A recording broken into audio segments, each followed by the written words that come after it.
गांधी ने अहिंसा से देश को आजाद करा था। और जो अलग अलग तरीके की मतलब इस लेवल तक की परिभाषा गांधी अहिंसा की गई है गांधीवादियों द्वारा। तो मैं अगर इनकी परिभाषाओं को समझ पाया हूं तो उसके हिसाब से अगर किसी को वैचारिक रूप के ऊपर भी कोई चोट पहुंचाता है तो गांधी की डिक्शनरी से वो हिंसा है।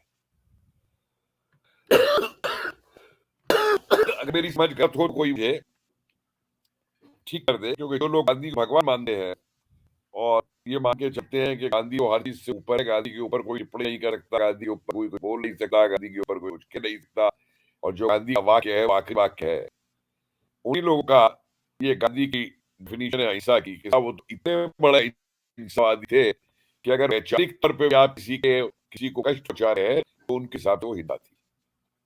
अब मेरे हिसाब से ये अहिंसा जो है ये एक बहुत बड़ा ढकोसला है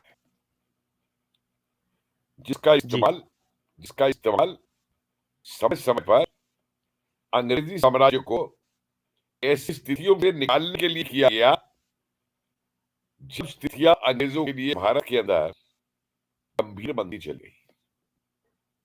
और उसके एक नहीं मैं 20 उदाहरण उसके देकर के इस बात को आपके सामने सेट कर रखता हूं। मुझे एक बात बताइए, युद्ध क्या है? युद्ध हिंसा है या युद्ध अहिंसा है? सबसे पहले गांधीवादियों को स्पष्ट करना होगा तो युद्ध को क्या मानते हैं। मैं आपको गीता का उदाहरण बताऊं। जी गीता के 18 अध्याय का 17वां श्लोक है। कहते हैं यस्य नाहंगतो भावो बुद्धिरस्य निप्यते हत्वास इमान लोकान नहन्ति न बध्यते। यानी कि हिंसा की और अहिंसा की जो परिभाषा है वो आपके प्रत्यक्ष कृत्य से नहीं होकर आपके भाव और आपकी बुद्धि में क्या है उससे निश्चित होगी। यस बहुत नाम शुक्रिया। तो भाव जिसके पास जिसके अहंकार का भाव नहीं है, बुद्धि से लिप्यते जिसकी बुद्धि उस कृत्य में लिप्त नहीं है, उसके द्वारा वध किए जाने से ना तो वो वध होता है ना उसका कोई उसे बंधन होता है। बहुत ये बहुत तो शुक्रिया, परिभाषा। क्योंकि आपने मेरा जो कह रहा हूं उसको थोड़ा और आसान कर दिया ये बता के। क्योंकि गांधी जी को अपने आप को बहुत बड़े गीता के विद्वान भी मानते थे कि उन्होंने कितना अध्ययन गीता का क्या है और कितना गीता के सिद्धांतों के ऊपर वो चलने वाले हैं। बार बार उन्होंने गीता का भी किया, रामराज की भी बात की। वो ये भूल गए कि रामराज की जब वो बात करते थे तो जो क्रूर है, जो शोषक है, उसका भी वध राम ने किया। तो रामराज की बात भी करते हैं। इसी मैंने जो एक स्टेटमेंट दिया, मैं बहुत सोच समझ के स्टेटमेंट दिया कि जब जब अंग्रेजों के राज को भारत के अंदर कोई आपदा आई या उनके सामने कोई कठिन गंभीर समस्या की स्थिति उत्पन्न हुई तो ऐसे समय में अहिंसा का एक ऐसा विचार था जिसको एक अस्त्र के रूप में प्रयोग किया गया एक अंग्रेजों को, जिसे आप कहेंगे बचा के रास्ते से चल जाएंगे। और मैं आगे से पीछे की तरफ लौटूंगा। मुझको एक बात बताइए, जी 1947 के अंदर जो हिंसा हुई देश के विभाजन को लेकर, क्या आप उस वायलेंस को गांधीयन जो स्ट्रगल लॉन्च किया था देश में जो आजादी के लिए कह रहे हैं, तो डोमिनियन स्टेटस किया था, हम पहले डिस्कस कर चुके हैं। Can you isolate that violence from the Gandhian struggle? All that violence not a logical outcome of the Gandhian struggle? और क्या गांधी को, कांग्रेस की लीडरशिप को, ब्रिटिशर को, जिन्ना तो करवा ही रहा था, उनको ये मालूम नहीं था जिस तरीके से आप इस पार्टीशन को एक्सेप्ट करके और बिना तैयारी के और बिना उसके आप बाउंड्रीज डिसाइड करके इस पार्टीशन को कर रहे हैं, उस पर कितनी हिंसा देश के अंदर होगी? क्या जिन्ना की डायरेक्ट एक्शन ने एक साल पहले आपको सिग्नल नहीं दिया था? क्या मार्च 46 के अंदर लाहौर के रॉयट्स ने आपको सिग्नल नहीं दिया था? क्या नोआखिल ने आपको सिग्नल नहीं दिया था? लेकिन जानते हुए भी ये हिंसा होगी। आपने उस रास्ते को अपनाया देश के विभाजन का जिस रास्ते से लाखों लोगों का कत्लेआम हुआ जाकर के 1947 के अंदर। इसको आप क्या कहेंगे? और मैं एक और चीज को अपनी बात को स्पष्ट करना चाहता हूँ उदाहरण करके। एक बड़ा इंटरेस्टिंग डॉक्यूमेंट मेरे हाथ लगा कश्मीर को लेकर के। जब कश्मीर पे हमला कर रहा है पाकिस्तान हवाई लोगों का बहाना लेकर के, गांधी एक स्टेटमेंट देते हैं कि इस जंग के अंदर अगर हिंदू और मुसलमान साथ लड़ते हुए मरते हैं तो बहुत बड़ी बात होगी, क्योंकि इससे साबित हो जाएगा कि हिंदू और मुसलमान मिलकर लड़ सकते हैं, साथ एक होकर के रह सकते हैं, एक होकर के लड़ सकते हैं। ये गांधी का स्टेटमेंट कश्मीर वॉर के ऊपर। और वही गांधी जिसको अरुणा असली 1946 में लिख रहे हैं कि आप देश के विभाजन के विरुद्ध आंदोलन क्यों नहीं शुरू करते, और वो एग्जाम्पल देती है कि हिंदू उसमें सरकार ने अपनी काम में था कि पूरे देश के अंदर आंदोलन हो रहे हैं अंग्रेजों के खिलाफ, हिंदू मुस्लिम आजाद हिंद फौज को रेड ट्रायल जो सब लेकर कितनी बड़ी चेतना जा रही थी वहां पे। सारा देश का हिंदू मुसलमान एक होकर तैयार है लड़ने के लिए, और अभी भी इतनी बड़ी एक ताकत है इस देश के अंदर जो विभाजन नहीं चाहती है देश का। आप एक आंदोलन करके इसका नेतृत्व क्यों नहीं करते? वहां गांधी अरुणा सवाई को जवाब देते हैं, they have joined hands at the barriers. Hindu मुसलमान बैरियर से ऊपर हो गए हैं, yes not non-violence। देती है कि Hindus and Muslims can join hands eight barrier only. तो देश के पार्टीशन को रोकने के लिए आप आंदोलन लीड करने को तैयार नहीं है। आंदोलन वायलेंस हो सकता है, लेकिन कश्मीर के अंदर जो लड़ाई हो रही है उस लड़ाई के अंदर अगर हिंदू और मुसलमान लड़के पाकिस्तान की लड़ाई का जवाब दुख से देते हैं तो वो वायलेंस नहीं है, तो वो बड़ी कुर्बानी होगी। क्या टॉक्सिसिटी पार्टीशन के दौरान की जो वायलेंस है, मुझे शर्म आती है, मैं स्टेटमेंट्स को अपने मुझसे रिपीट नहीं करना चाहता कि अगर स्त्रियों का रेप हो तो अपनी जबान को अपने दांत के बीच में भींच ले, उसको मतलब ये जो कर रहा है वो कर दे, करना करे। ये वॉयलेंस मतलब आप आवाज तक नहीं दें, आप जो है चिल्लाएं तक नहीं, ये वॉयलेंस का जवाब है, ये नॉन वायलेंस है।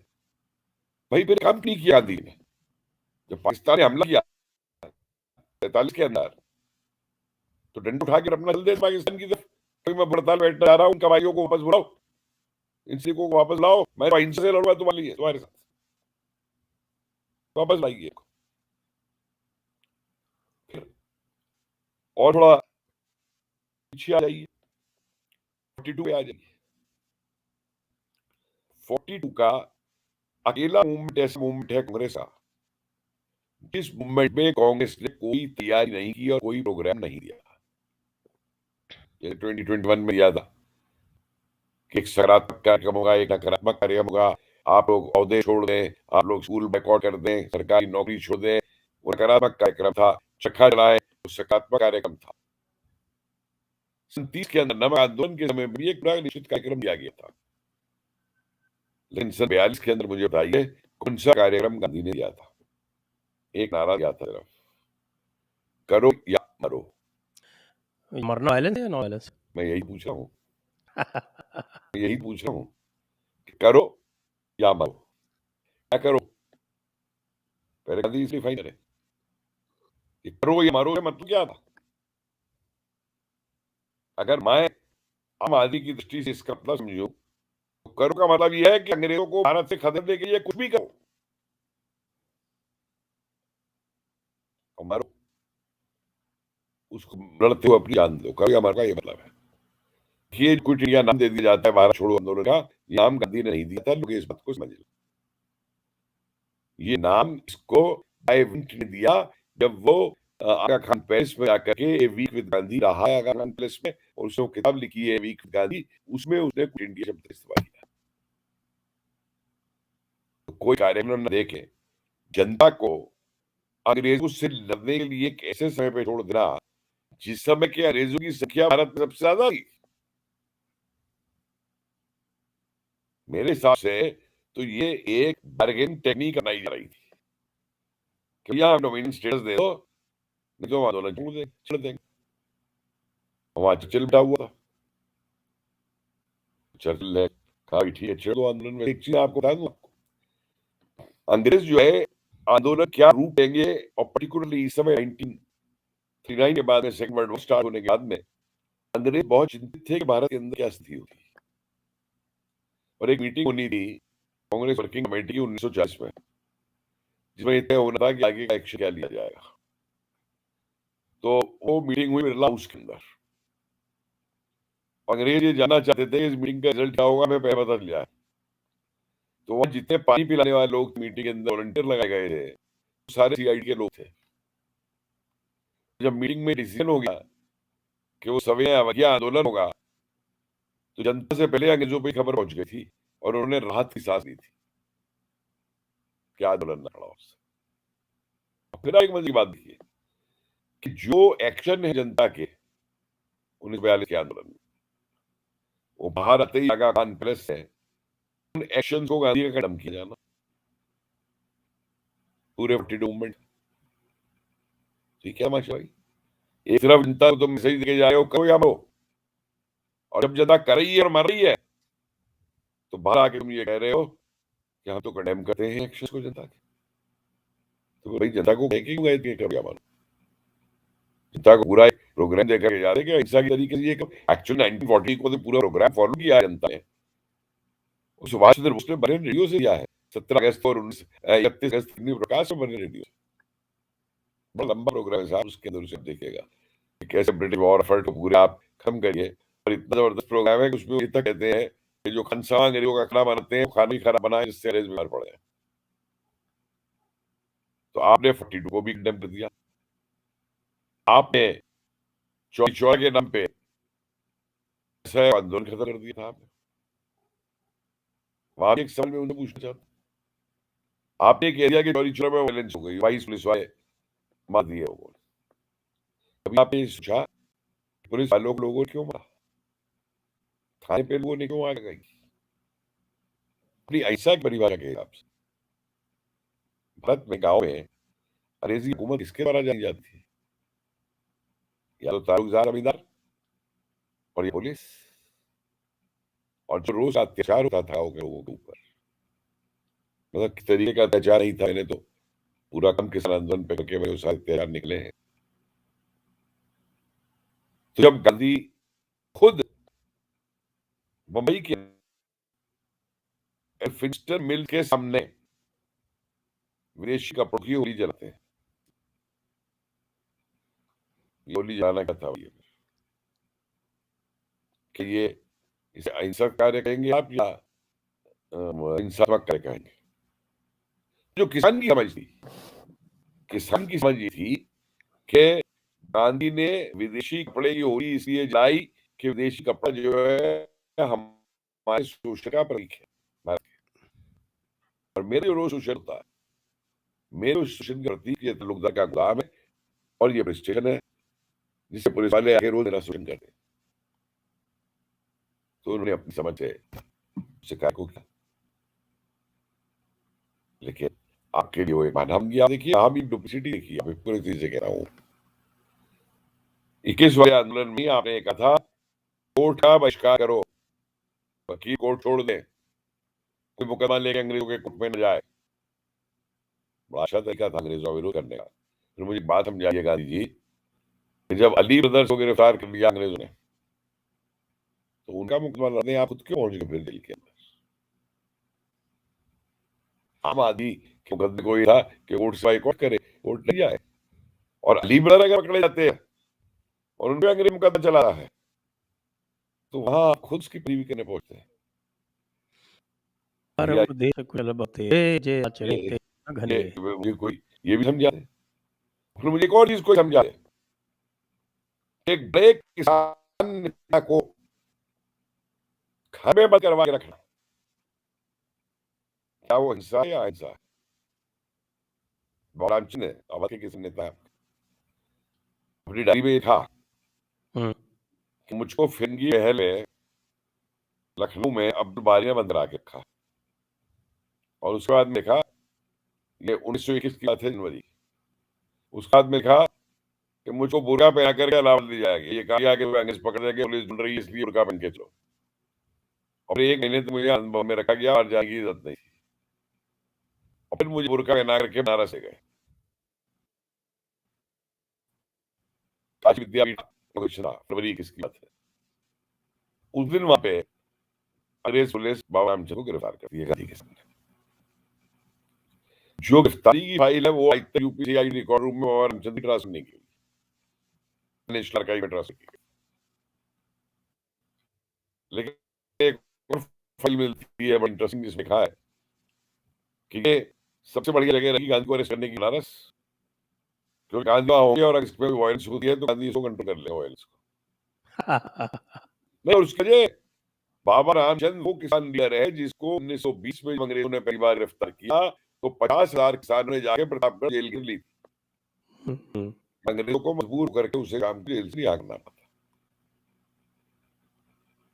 और अब्दुल बारी के, देखिए मैं इतिहास में ऐसे नहीं जाता कि बाबा रामचंद्र ने डायरी में रखा है तो खाली उन्हीं की बात को मान लो। लखनऊ आर्काइव में जब काम किया मेरे हाथ तो टेलीग्राम लगे, अब्दुल बारी का आदमी टेलीग्राम दे रहा है, बाबा रामचंद्र मेरे साथ है, इसका क्या किया जाना चाहिए। गांधी का टेलीग्राम जवाब में है, उसको बाहर जाने की इजाजत नहीं दी जानी चाहिए। हिंसा तो बहुत अच्छी है। ये टेलीग्राम मौजूद है ना, और उसके तो बहुत पहले मैंने अपनी किताब में बीएन से रिपोर्ट कोट की है सारे 1950 में। और फिर अब्दुल बारी का टेलीग्राम वापस है, गांधी के नाम के जवाब कह रहे हैं वही कर रहा हूँ, इसको ध्यान दे रहा हूँ। तो मुझे एक बात बताइए गांधी जी कि क्या किसी किसान नेता को घर के अंदर इस तरीके से चार दीवारी में बंद करके रखना, क्या वो हिंसा है या क्या वो अहिंसा है? मुझे कोई जवाब दे इस बात। और थोड़ा सा और प्ले आ जाइए, डेविड हार्डिमन की किताब उठा के रख देखिए, गांधी के ऊपर किताब है अपनी, गुजरात के ऊपर, ये केदा सत्याग्रह। गांधी खुद ये कहते हैं कि जिन गांवों के अंदर केदा सत्याग्रह के लिए उन्होंने लोगों को लामबंद किया था और लोग ने फूल की माला पहनाते थे, उन्हीं गांवों के अंदर जब गांधी वापस है अंग्रेजी सेना में भर्ती कराने के लिए प्रथम विश्व युद्ध के दौरान, तो गांव वालों ने गांव से बाहर निकल दिया। अब भाई साहब मुझे गांधी जी इस बात का जवाब दे दे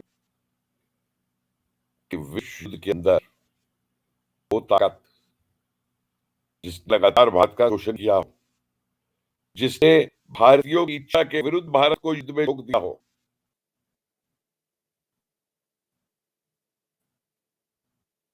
की सेना में भर्ती हो जाओ जाकर के, वो हिंसा है या अहिंसा है? ये जानते हुए कि सैनिक युद्ध में जाएंगे, लड़ेंगे, मारेंगे, मरेंगे, हिंसा है या अहिंसा है? वीर सावरकर को लेके तो रोज ये चिल्लाने लगते हैं अंग्रेजी सेना में भर्ती करवाए थे लोग, एक दूसरे परिप्रेक्ष्य है। लेकिन भाई मुझको ये भी तो बता दो, गांधी बाबा ने क्यों भर्ती करवाए थे अंग्रेजी सेना के? सिर्फ ये समझिए कि इनको ये अंग्रेजों को मदद दे दो तो अंग्रेज बदले हमें कुछ दे देंगे। सॉरी, क्या अंग्रेजों से आपके सामने जलियांवाला बाग, क्या अंग्रेजों से आपके सामने रोनक एक्ट। और मुझे एक और चीज बताइए दीक्षित जी, जिस व्यक्ति ने जलियांवाला बाग का संहार किया,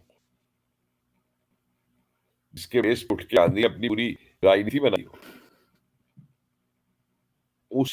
उन जनरल डायर्स को, माइकल डायर को माफ करने वाले गांधी बाबा तो कौन हो गए हो भाई? हमने माफ करते इनको?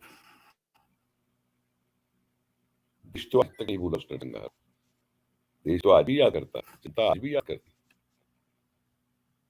और जनता की इच्छा के विरुद्ध आप कहते हैं जनरल डायर को माफ कर दिया, और उस जनरल डायर को मारने वाले को आप पागल आदमी बताते हैं। उधम सिंह रेजोल्यूशन उठा के देख लीजिए कांग्रेस का, ऑफ ए मैड मैन, उसका प्रभाव हमारी राजनीति में नहीं होगा, हम मान चलते। तो ये कौन सा हिंसा और कौन सी हिंसा थी? कितने युवक इस देश के जो गांधी की राजनीति में आगमन के बाद पे एक बार को क्रांतिकारी रास्ता छोड़ करके गांधी के पीछे आकर के गए, तो वही युवक बाद में फिर गांधी को छोड़ के दोबारा क्रांतिकारी आंदोलन में क्यों चले? कुछ सवाल पे नहीं।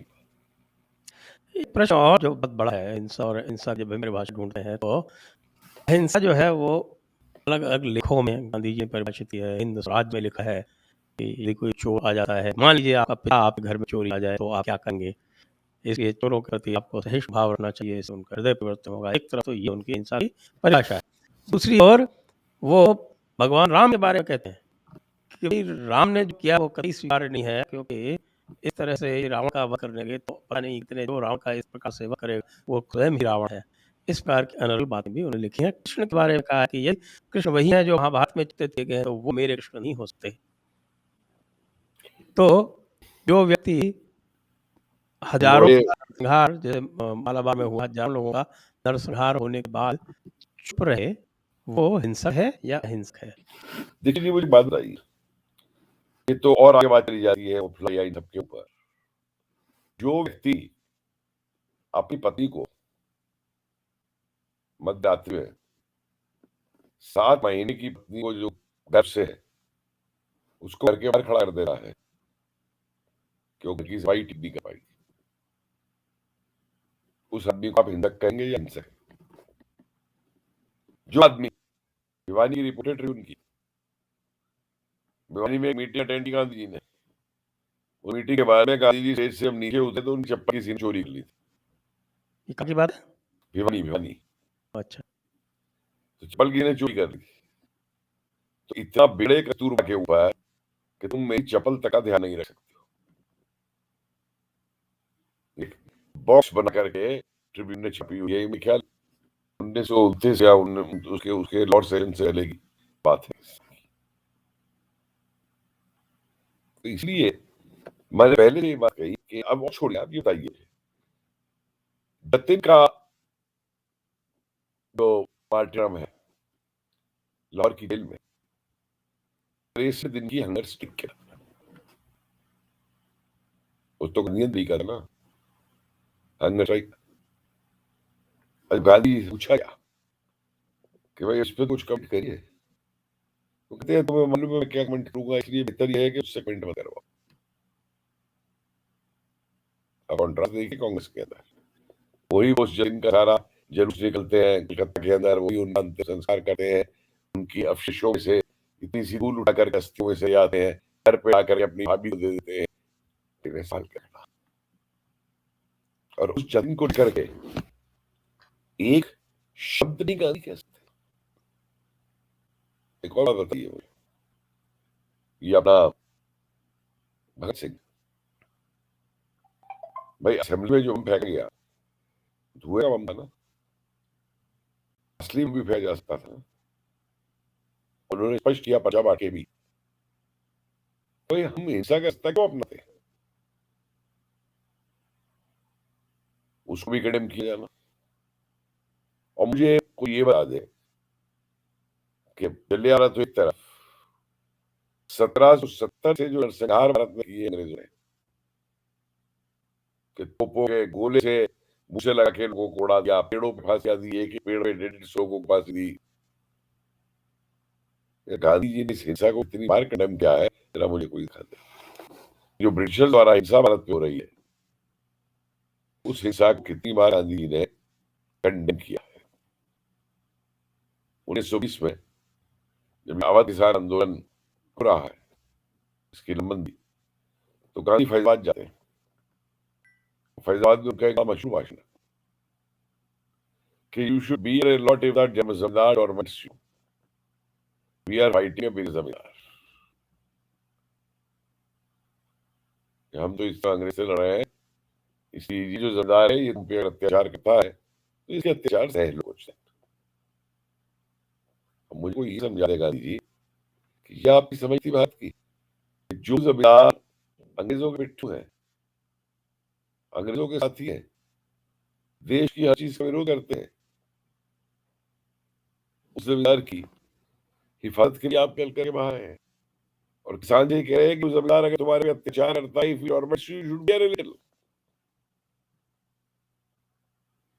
भाई किसान ने नहीं मानी, किसान तो लड़ा उठ कर। देखिए एक चीज मत भूलिए जो लोग भूल जाते हैं, क्योंकि महिमा मंडन हमारे इतना होता है।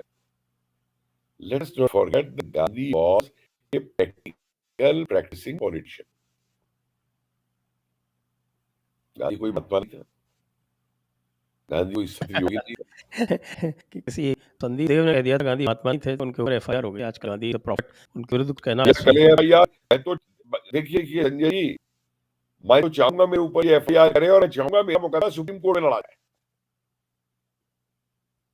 तो फिर जिस तरीके के मैं दस्तावेज वहां पे पेश करूंगा, जिस तरीके की एविडेंस वहां पे पेश करूंगा, तो मैं सुप्रीम कोर्ट का निर्णय मांगूंगा कि सुप्रीम कोर्ट तुम आज निर्णय दो कि गांधी क्या था। मैं तो तैयार हूं इसके लिए। अब आजकल ये प्रयास हो रहा है कि गांधी को आलोचनाओं से परे कर दिया जाए, जिस तरह से इस्लाम ये आलोचना से परे है या ऐसा है बाइबल आलोचना से कि परे है, वैसे गांधी एक और चीज है सामान्य भी आलोचना से परे हुए। संजय जी, मैं इसमें भी साजिश देखा हूं, मैं आपको बता दूं। ये वो लोग हैं जिन लोगों ने 50 के दशक में ये भी कहा था कि हमें गांधी की अहिंसा की नीति का पालन करते हुए इस देश की सेनाओं को जो है आधे से ज्यादा कम कर देना चाहिए। ये मत भूलिए, ये वो लोग हैं जिन्होंने कहा था हिंदुस्तान सेना की जरूरत क्या है, हिंदुस्तान तो अहिंसा से आजादी लेकर के आया है, किसी देश में हिंदुस्तान से क्या खतरा है, हम पे कौन हमला करेगा, हम पे सेना रखने की क्या जरूरत है। रिकॉर्ड पे ये चीज, तो इसलिए पहली बात लोगों को इस देश की समझनी चाहिए कि गांधी एक व्यवहारिक राजनीतिज्ञ थे, और एक राजनीतिज्ञ की क्या महत्वाकांक्षाएं होती है, ये क्या वो किस प्रकार की राजनीति करना चाहता है, आपके सामने। ह्यू के बारे में इसमें मैं एक और विचार एक रखना सेकंड चाहूंगा। में ये सेंटेंस आपको कह दूं है, ये वो ह्यू के बारे में, अगर अंग्रेजों का सिविल सेक्टर में किसी ने सबसे बड़ा बचाव किया है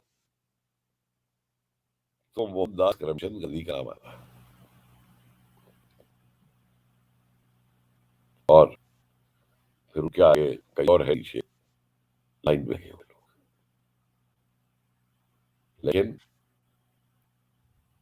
अंग्रेजों को हर ऐसी परिस्थिति से बाहर निकालना, हर ऐसी परिस्थिति से बचाना जो उनके लिए दिक्कत दे सकती थी, ये काम गांधी जी ने बखूबी किया है। और ठीक है, अगर इसके लिए ब्लेम नहीं देता, उसकी अपनी राजनीति थी, वो अपने हिसाब से चल रहा था, उससे आपको चीजें और मिल जाएगी, एक के बाद मुझे देखेंगे तो जब फर्स्ट वर्ल्ड वॉर है, सेकेंड वर्ल्ड वॉर में भी चीजें सामने आती है। That's okay, because he's Gandhi. He can drive everything and anything. देखो, ये आज बचपन से कहा सुनते आए हैं, मजबूरी का नाम महात्मा गांधी। जी हाँ, तो बड़ी आज भी इस देश में राजनीतिज्ञों ने हर चीज गांधी पे डाली है कि पार्लियामेंट के अंदर स्पीकर के वेल में घुस जाए, वहां पे कागज फाड़ेंगे, नारे लगाएंगे, वहां के गार्ड जो है उससे गुत्था गुत्था करेंगे, धरना देंगे आके गांधी मूर्ति के ऊपर। तो एक बहुत बड़ा गांधी बाबा को मुझे एक सवाल पूछा था 30 जनवरी को बीबीसी ने, इससे बहुत साल पहले की बात है। तो टेलीफोनिक इंटरव्यू ले रहे तो मुझे बोले कि भाई आप गांधी जी की हत्या और क्या चाह है। तो मैंने कहा भाई आप गांधी जी की कौन सी मृत्यु की बात कर रहे हैं मेरे से? तो बोला कि क्या मतलब, एक ही मृत्यु, दो ही गांधी की? मैंने कहा साहब आप गलत है। मुझे भाई, मैं कहा देखिए, सबसे पहले गांधी जी ने आत्महत्या की थी, और कब की थी? जब उन्होंने ये कहा था कि partition will be over my dead body, उसके बाद पार्टीशन को खुशी खुशी एक्सेप्ट कर लिया। तो मैं कहा ये तो उनका उनकी पहली हत्या। दूसरा एक पॉलिटिकल हत्या हुई गांधी जी की, कि जिन लीडर को गांधी ने उंगली पकड़ करके राष्ट्रीय आंदोलन के दौरान नेता बनाया था, उन्हीं लीडर्स ने गांधी को पार्टीशन के उसके ऊपर लिखकर के 47 में रिडंडेंट समझ के एक खाने में फेंक दिया। गांधी नहीं चाहिए, हम बात करने को काफी है के साथ, या बैठ रहे डोखली में या बैठा रहे पर्दा के अंदर। तीसरी, गांधी की हत्या गोडसे ने की सजा दी। और चौथी, जो आज रोज गांधी को कल किया जाता है, गांधीवाद के नाम पे, गांधी के नाम पे, हर किसी को पूरी छूट है कि जब मर्जी जो मर्जी जहां मर्जी बोले, गांधी बाबा की ये है। दर्शकों के पास जाने से पहले मैं अपना अंतिम प्रश्न आपसे ये पूछना चाहता हूँ कि राजनीति, इसको हम राजनीति कहते हैं, तो वो राजनीति का जो वैचारिक पक्ष है, वो वैचारिक पक्ष तो वो पूरी तरह से प्रतिस्पर्धा से भरा हुआ है, और उसमें जो आपके विरोधी हैं उनको आपको नीचा दिखाना है, उनसे आपको जीतना है। तो क्या राजनीति बिना हिंसा के भाव के, बिना वैचारिक हिंसा के संभव भी है? तो एक राजनीतिक जो है वो अहिंसा का आवरण कैसे ओढ़ सकता है? देखिए संजय जी, तो पहले बड़ी इंटरेस्टिंग बात है कि राजनीति और राजनीतिक छिछलापन, ये दो अलग अलग चीज है। राजनीति का मतलब है राज की क्या नीति है, राज जनता के प्रति की नीति है, राजधर्म से निकलता है राजनीति हमारे यहाँ, जिसे राजधर्म कहते हैं। उस राजधर्म को हम शासन के लिए कैसे एक नीति में परिवर्तित करते हैं, वो राजनीति है। लेकिन हमारे यहाँ दिक्कत क्या है, हमारे बड़े बड़े स्कॉलर क्योंकि विद्वान है, कैम्ब्रिज अंग्रेजों के उसके, तो उनको उसके हिसाब से नहीं, तो राजनीति के लिए अलग मतलब हो जाएंगे।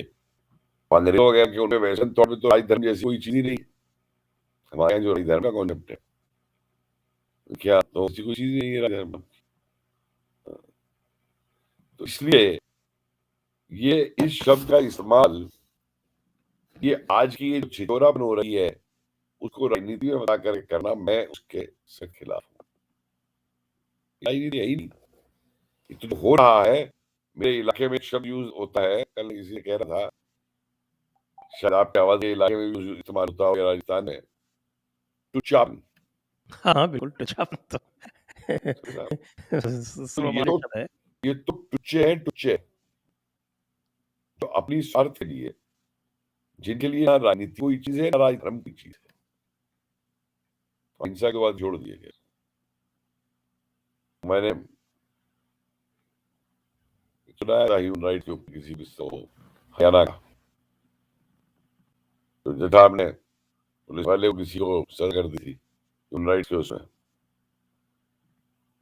तो फिर वो पुलिस वाले ने जैसा आपके घर पे चोरी करवाई, तो उसके बाद जज साहब ने फोन किया कि मेरे घर में चोरी हो गई होगी, आप पहले आके थाने में रिपोर्ट लिखो। फिर आ गया इन्वेस्टिगेशन करने, जैसा जज साहब आए, रिपोर्ट थाने लिख के ले गए इन्वेस्टिगेशन करने, और जज साहब उस फोन करे, चोर पड़ा गया, साल मिल गया, और रोज के निशाब फिर देना साहब मिल गया, क्या हुआ, वरना क्या था, वो बोलते ही नहीं। क्या मतलब, हम उससे पूछते हैं, चोर जी आपने सामान कहाँ छुपा रखा है, मेहरबानी करके उस सामान चोरी का बता दीजिए, वो जज्सा के यहाँ चोरी है, हमें जज्सा के सामान वापस पहुंचाना है, ऐसा ही। चोर को जवाब नहीं देता, तो इससे उसमें आया जज्सा, और लाओ तो उसके कैसे बोलेगा, वो सब लगा दिए, तो फिर आप बंद कर दोगे मुझे ह्यूमन राइट्स में। तो ये जो देखिए हिपोक्रेटिकल डुप्लिसिटी है सिचुएशन के अंदर, नेहरू लीजिए, नोआखली वायलेंस के टेलीविजन में बिहार में वायलेंस होती है, तो बिहार की वायलेंस के ऊपर ये जो है नेहरू नोआखली नहीं जाते, वापस जाते हैं कलकत्ता से, लेकिन बिहार की जेलों में वायलेंस होती है वहां जाके भाषण देते हैं कि अगर तुमने वॉयलेंस नहीं रोकी तो मैं तुम पे हवाई जहाज से एयरपोर्ट से हम डराऊंगा। और कर सही है। और कर हाँ, मैं कोट किया मेरी ताबी। तो जब चाहे आप कन्वीनियंट बना रहे, आज भी क्या हो रहा है, गांधी का हम बेचने का तरीका किया, हमारी ब्यूरोक्रेसी को कभी समय कर लीजिए, कितने ब्यूरोक्रेसी के लोग जो है बाहर पढ़ते हैं, कितने क्या करते हैं, कितना वो होता है, गांधी का नाम होता है। तो आप गांधी की तारीफ में, गांधी के उसके अंदर है, उसमें देश में आप जो कर रही, देश भी कर रही है बर्बाद। मुझको देखिए, गांधी का मैंने शॉर्ट एनालिसिस किया था 2018 में, strengths of Gandhi, weaknesses of Gandhi, opportunities which the Gandhi used and which the Gandhi missed, और थ्रेट्स, गांधी पॉलिसी से इस देश को इन थ्रेट्स का सामना करना पड़ा। तो आप बता रहे थे उस दिन के ब्रिटिश एमपी ने कहा था कि Gandhi was most loyal postman in India of the empire. या एल विल्किंसन थी एमबी, उन्होंने गांधी तो 1932 में कहा। गांधी तो उनसे भी कहीं आगे अंग्रेजी हुकूमत को अच्छा लेके अंदर गए। हर जगह पे अच्छा नाम लेकर के, मैं नहीं समझता कि एक बार बड़ी अच्छी बात कही थी स्वामी सदानंद सरस्वती ने, किसान नेता थे, उन्होंने कहा था महात्मा गांधी से, गांधी जी ये मत भूलो कि जब ये देश गुलाम हुआ था तो ये देश में घर घर में चरखा चल रहा, तो इसलिए ओवर एम्फेसिस जो गांधी की अहिंसा को किया जाता है, और हाँ, अपने बेनिफिट के लिए गांधी ने खूब यूज किया है। अभी परसों एक मुंशी का स्टेटमेंट देखा था, जिसमें ये मुंशी ये बोलते हैं कि साहब मुझको वाइसरॉय ने एक फाइल भेजी की, सॉरी एक फाइल मुझे भेजी 1939 की वाइसरॉय ने, जिसमें लिखा था कि बोस जो है जर्मन से संपर्क स्थापित करने की कोशिश कर रहा। वो फाइल मैंने गांधी को दे दी, गांधी जी ने पढ़ के मुझे वापस कर दी, मैंने वापस भेज दिया उसको।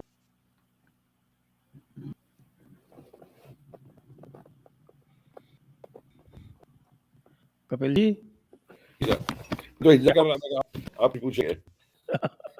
मैं तो अब सोचा हूँ कि दर्शकों के प्रश्न लिए जाए। जी जी, दर्शकों के प्रश्न लेते हैं। क्योंकि ये अब अंत होना चाहिए, ये बहुत तमाशा हो गया इस देश के अंदर, अहिंसा अहिंसा अहिंसा।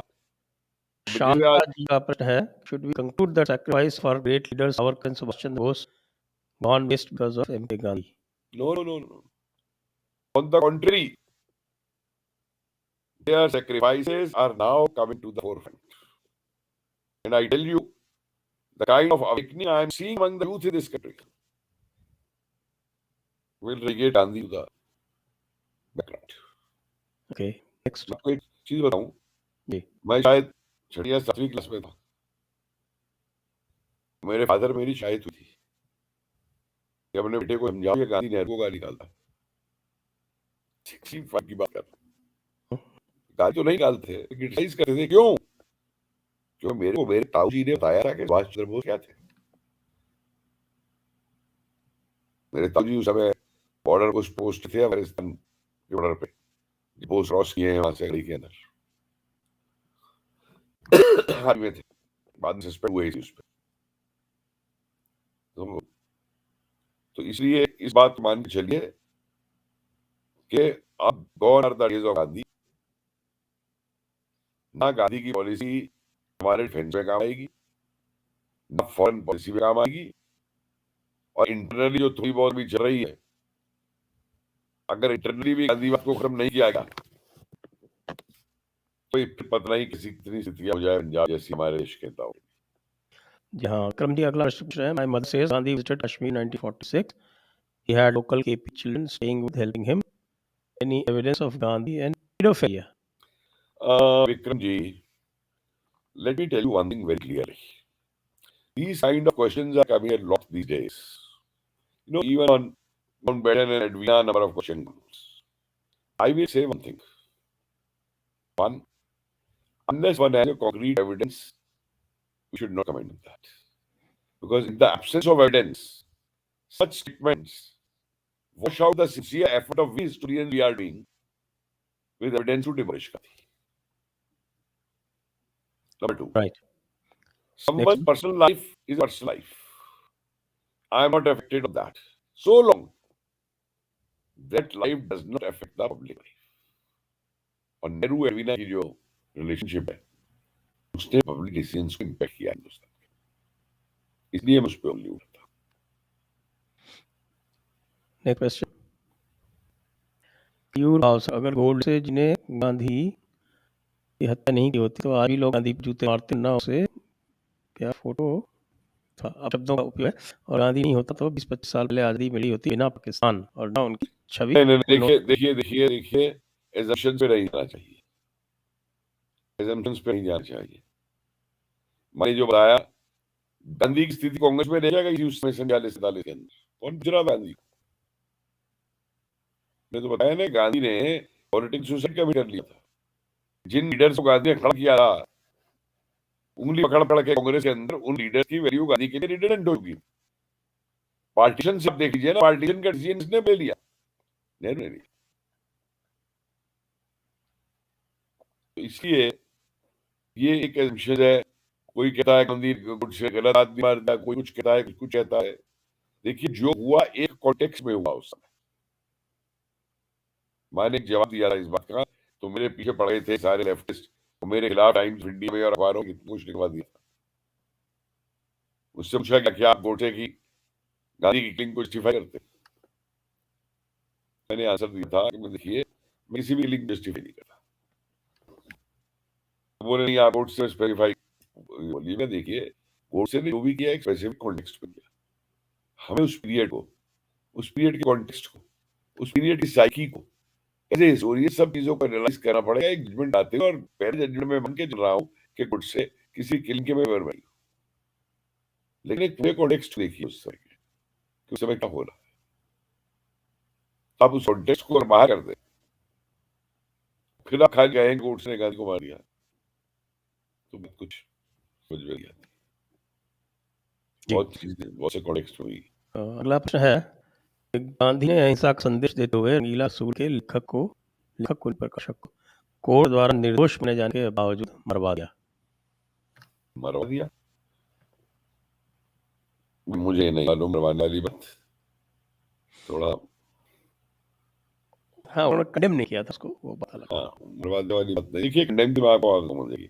मैंने आपको जतिन वाले केस के ऊपर गांधी बताया, भगत सिंह केस पे आपको मालूम है तमाशा बनाए रखा, लेकिन एक आपको बड़ा मजेदार केस बता दूं, लोगों को मालूम नहीं। 46 में 4 लोगों को फांसी की सजा होती है। पवित्र मोहन रॉय, जनरल अमरीक सिंह, ये हरिमोहन मित्रा, आंचल के मंगल के हैं फाइनेंस मिनिस्टर, उनके फादर, और एक और। हरिमोहन मित्रा तो कलकत्ता में, लेकिन पवित्र मोहन और अमरीक सिंह वगैरह ये फडणवीस आए थे और इन्होंने बेसिस एस्टेब्लिश किए थे कंट्री में इंडियन तरफ से। तो इनको फांसी की सजा हो गई।